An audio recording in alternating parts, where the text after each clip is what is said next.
আসসালামু আলাইকুম সুপ্রিয় দর্শক শ্রোতা। আগামী জাতীয় সংসদ নির্বাচনে মূল ইস্যু কী হবে? চেতনা, ইতিহাস নাকি দুর্নীতি ও চাঁদাবাজি? যদি প্রথমেই বলি চেতনা, 1971 এবং 2024 ভোটের মাঠে কার্যকর থাকবে নাকি থাকবে না? দেখুন, 1971 সাল বাংলাদেশের আত্মপরিচয়ের অংশ, এতে কোনো সন্দেহ নাই। এবং 2024 যে গণ অভ্যুত্থানের মধ্য দিয়ে পতিত স্বৈরাচারকে বাংলাদেশ থেকে পালিয়ে যেতে হয়েছে, সেই 2024-এর যে আন্দোলন, সেটাও বাংলাদেশের মানুষের আত্মপরিচয় অথবা যেই 1971-এর যেই চেতনা, সেটাকে বাঁচিয়ে রাখার একটি অংশ, এটা নিঃসন্দেহে বলা যায়।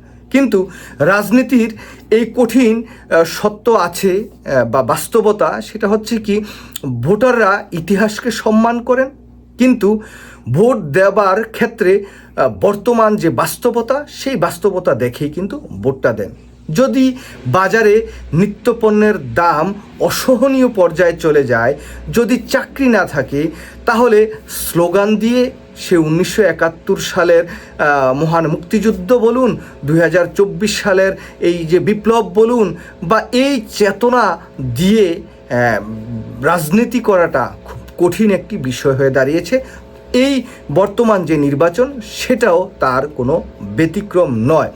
আগামী নির্বাচনে আর যে আগের মতো থাকবে না, এটা এখন কিন্তু একেবারে সুস্পষ্টভাবে বলা যায়। এবার ভোটের মাঠে ভোটাররা কিন্তু প্রশ্ন করবে যে আমার সন্তান চাকরি পাবে কিনা, ব্যবসা করতে গেলে ঘুষ লাগবে কিনা, বা আইন সবার জন্য সমান হবে কিনা। এই প্রশ্নগুলো কিন্তু সবার মাঝেই এখন দেখা দিচ্ছে। আমরা যখন আলাপ আলোচনা করি সুদূর মার্কিন যুক্তরাষ্ট্রে, সেই জায়গায় এই বিষয়গুলো শুনি, ঠিক তেমনইভাবে গ্রামগঞ্জে, প্রত্যন্ত অঞ্চলে এবং কি সামাজিক যোগাযোগ মাধ্যমে কিন্তু এই বিষয়গুলো সামনে আসছে। তবে নির্বাচন হবে দুর্নীতির পক্ষে না বিপক্ষে, তার একটি বড় রায়। কারণ দুর্নীতি বাংলাদেশের রন্ধ্রে রন্ধ্রে কিন্তু পৌঁছে গেছে। এই জায়গায় এই দুর্নীতিটাই হবে আগামীর নির্বাচনের একটা নিয়ামক শক্তি। এখানে প্রধানত যে বিষয়টি সামনে আসবে, সেই বিষয়টি হচ্ছে চাঁদাবাজি। চাঁদাবাজি এই রাজনীতির একটি অঘোষিত বাস্তবতা, যা এখন মানুষ আর পছন্দ করছে না। চাঁদাবাজি দেখুন, আগে একটা গোপন বিষয় ছিল বা গোপনে চুপে সারে চাঁদাবাজি করতো। এখন কিন্তু রাজনৈতিক দলের নেতাকর্মীরা সেই চাঁদাবাজিটা একটা প্রকাশ্য বিষয়ে রূপান্তরিত হয়েছে। দেখুন, বাংলাদেশের যদি একটা ব্যবসায়ীর সাথে আপনি আলোচনা করেন, তারা বলবে যে চাঁদা না দিলে আসলে ব্যবসা চলে না বা ব্যবসা করা যায় না। যদি একজন ঠিকাদারের সাথে আলাপ করেন, তাহলে সেই ঠিকাদার বলে পার্সেন্টেজ না দিলে কাজ পাওয়া যায় না। প্রশ্ন হচ্ছে, এই চাঁদাবাজি কি ব্যক্তিগত অপরাধ নাকি এটি রাজনৈতিক ব্যবস্থার ফল? আর যদি ব্যবস্থা থেকে এই সংস্কৃতি তৈরি হয়, তাহলে দায়টা অবশ্যকার। এই জায়গায় আমি সরাসরি বলবো যে রাজনৈতিক যে দলগুলো আছে, সেই রাজনৈতিক দলগুলো এই ব্যবস্থার পেছনে প্রধানত কারণ এই দলগুলো তাদের যে নেতাকর্মী কালেক্ট করে, সেই জায়গায় আসলে তারা বিচার বিশ্লেষণ করে না তাদের সেই নেতাকর্মীরা আসলে চাকরি করে কিনা, ব্যবসা করে কিনা। তারা ওই যে নেতার পোস্ট পদবি, এই জায়গাগুলো ব্যবহার করে আসলে এই চাঁদাবাজি বা এই যে দুর্নীতিগুলো, সেগুলোর সাথে সম্পৃক্ত হয়। দেখুন, বাংলাদেশের জাতীয়তাবাদী দল বিএনপির কথা যদি একটু বলি, দেখুন বিএনপির প্রায় 85% নেতাকর্মী কিন্তু বেকার। তারপরে এই যে ভেতরের একটি চাপ তো আছেই, তাদের পরিবারের চাপ। বিএনপির একটি বড় বাস্তবতা হলো দলের বিশাল অংশ দীর্ঘদিন ধরে ক্ষমতার বাইরে, এবং অনেক নেতাকর্মী কিন্তু মামলায় জর্জরিত ছিল। আয়ের সব পথ কিন্তু বন্ধ হয়ে গিয়েছে। বিগত 16-17 বছর তারা কোনো আয় করতে পারেনি। যাদের ব্যবসা বাণিজ্য ছিল, তারাও সেই জায়গা থেকে শেষ হয়ে গেছে, নিঃশেষ হয়েছে। এই যে রাজনৈতিকভাবে একটি হতাশা, সেই হতাশা থেকে তাদের পরিবারের কার্যক্রম পরিচালনার জন্য কিন্তু অনেক ক্ষেত্রে এই রাজনৈতিক কর্মীরা তাদের রাজনৈতিক পরিচয় ব্যবহার করে এই যে অনৈতিক আচরণ বা অনৈতিক প্রভাব, এটা তারা করে থাকেন। এটা কিন্তু একটি গুরুত্বপূর্ণ বিষয় হয়ে দাঁড়াবে আগামী নির্বাচনে। এখানে ধরুন যে বাংলাদেশ জাতীয়তাবাদী দলের কথা আমি যেহেতু বলছি, আমি এই দলটা করতাম, এই দলটার অনেক কিছু আমি জানি। দেখুন, এই যে যে নির্বাচনী প্রচারণা চলছে, এই জায়গায় বিএনপির যিনি চেয়ারম্যান জনাব তারেক রহমান প্রধানত দুইটি বিষয় সামনে আনছেন। একটা হচ্ছে ফ্যামিলি কার্ড, আরেকটি হচ্ছে কৃষক কার্ড। আর অন্যদিকে 1971 এবং মুক্তিযুদ্ধের চেতনার বিষয় নিয়ে টেনে এনে জামাত ইসলামকে কিছুটা দোষারোপ করছেন। আর অন্যদিকে কিছু কিছু সময় জনাব তারেক রহমান দুর্নীতির বিরুদ্ধে কথা বলছেন।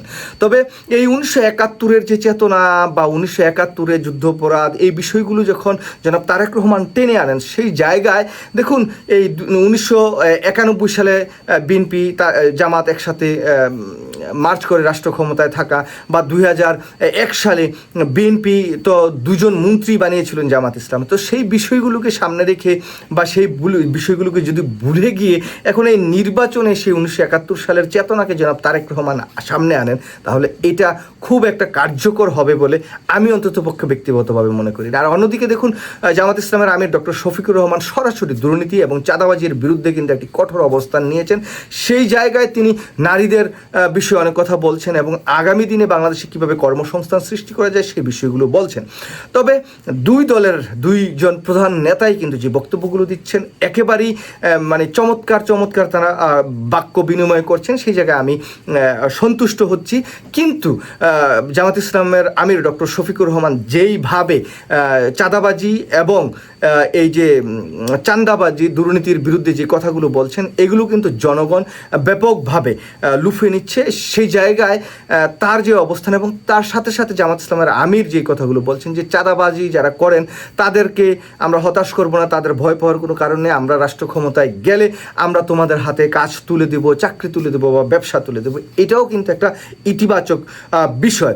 তবে বিএনপির দলীয়ভাবে আরেকটা নেতিবাচক প্রভাব এই নির্বাচনের পর্বে যে বিষয়গুলো আমি নির্দ্বিধায় বলতে পারি, সেটা হচ্ছে ঋণ খেলাফি যে ব্যক্তিরা আছেন, এই ব্যক্তিদেরকে বিএনপি নমিনেশন দেওয়ার কারণে দেখুন ঋণ খেলাফি সংস্কৃতি এটা রাষ্ট্রের ভিত কিন্তু একদম নাড়িয়ে দিচ্ছেন। দেখুন আমরা বিগত পতিত স্বৈরাচার শেখ হাসিনার সরকারের সময় দেখেছিলাম ব্যাংকগুলো কিভাবে ঋণ নিয়ে সেই ঋণগুলো বিদেশে পাচার করে তারা ঋণ খেলাপি হয়ে এখন আর সেই টাকাগুলো দিচ্ছে না। ব্যাংকগুলো কিন্তু একেবারে ভঙ্গুর একটি অবস্থায় যে পড়ছে। তো সেই জায়গা থেকে দেশের ব্যাংক খাতের সবচেয়ে ভয়ঙ্কর শব্দ এখন হচ্ছে এই ঋণ খেলাপি।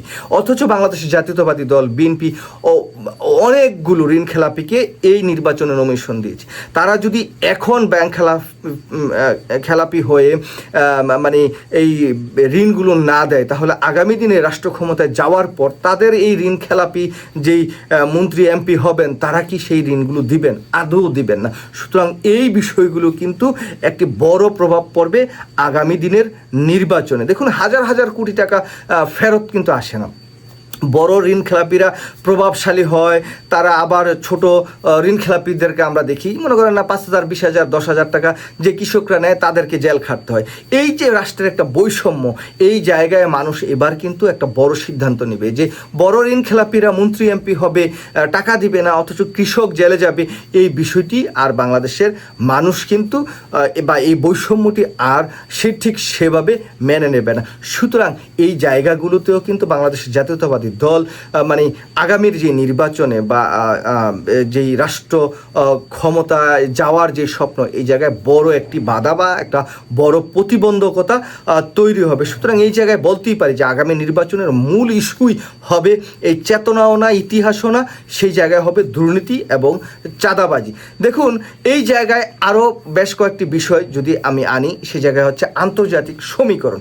দেখুন জামাত এবং বিএনপির যে দুটি দলের দুই কৌশল, রাজনীতি এখন শুধু দেশের ভিতরেই কিন্তু সীমাবদ্ধ নয়। যদিও জামাত ইসলাম ইতিমধ্যেই কিন্তু আমেরিকা বা পশ্চিমা কূটনীতির দিকে যে অনেকটা ঝুঁকে পড়েছে, এটা একেবারে নির্দ্বিধায় আমরা দেখতে পাচ্ছি। যদি আন্তর্জাতিক এই বাস্তবতার এই নতুন হিসাব বা এই নতুন সমীকরণ তৈরি হয়, তাহলে পশ্চিমারা বা মার্কিন যুক্তরাষ্ট্র কিন্তু জামাত ইসলামকে রাষ্ট্র ক্ষমতায় আনতে তারা চাইবেন এবং তারা যে মানে একটা ভালো জায়গায় অবস্থান করছে সেটা একেবারেই নির্দ্বিধায় বলা যায়। আর অন্যদিকে দেখুন বিএনপি কিন্তু ভারতের সঙ্গে বাস্তববাদী একটা সম্পর্ক তৈরি করতে চায়। এই দেখুন জুলাই আগস্ট বিপ্লবের সময় বা এর আগে থেকে ভারতের বিরোধী বাংলাদেশের একটি যে চরম মনোভাব, সেই মনোভাবটা বিএনপি হয়তো বা ঠিক সেরকমভাবে ধরতে পারেনি।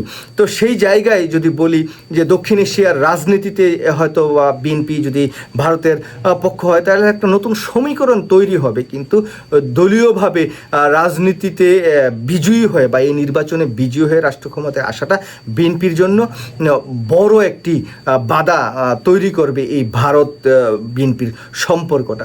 তবে আগামীর রাজনীতি যে শুধু ভোট নয়, এটা যে কূটনীতিও এই জায়গায় থাকবে, এটাও কিন্তু সমীকরণে মিলিয়ে দেখতে হবে। তো সব মিলিয়ে বলা যায় যে আগামী নির্বাচন হবে চেতনারও নয় বা স্লোগানেরও নয়, বরং জবাবদিহিতার একটি নির্বাচন হবে। এখানে মানুষ আর প্রতিশ্রুতি নয়, মানুষ কিন্তু হিসাব চাইবে যে তুমি রাষ্ট্র ক্ষমতায় গেলে দুর্নীতি করবে কিনা, তুমি রাষ্ট্র ক্ষমতায় গেলে চাঁদাবাজি করবে কিনা, বা এই দুর্নীতি এই চাঁদাবাজির বিরুদ্ধে আসলে তোমার অবস্থানটা কি হবে। এটা সুস্পষ্ট একটি অবস্থান চায় জনগণ। যেই জায়গায় জামাত ইসলামের আমির ডক্টর শফিকুর রহমান বিএনপির চেয়ারম্যান জনাব তারেক রহমান থেকে অনেকটুকু এগিয়ে আছে। এই হিসাব ঠিক করে দিবে আগামীর রাজনীতি বা আগামীর বাংলাদেশের নির্বাচনের দিক নির্দেশনা। সুতরাং সেই জায়গায় যদি বলি যে আগামীর নির্বাচনে বাংলাদেশ জামাত ইসলাম বিএনপি থেকে অনেকটুকু এগিয়ে আছে, অন্ততপক্ষে দুর্নীতি এবং চাঁদাবাজি এই ইস্যুগুলোকে সামনে এনে। সুতরাং এই বিষয়গুলোই আগামীর নির্বাচনের ক্রিয়ানক একটি শক্তি হিসাবে রূপান্তরিত হবে।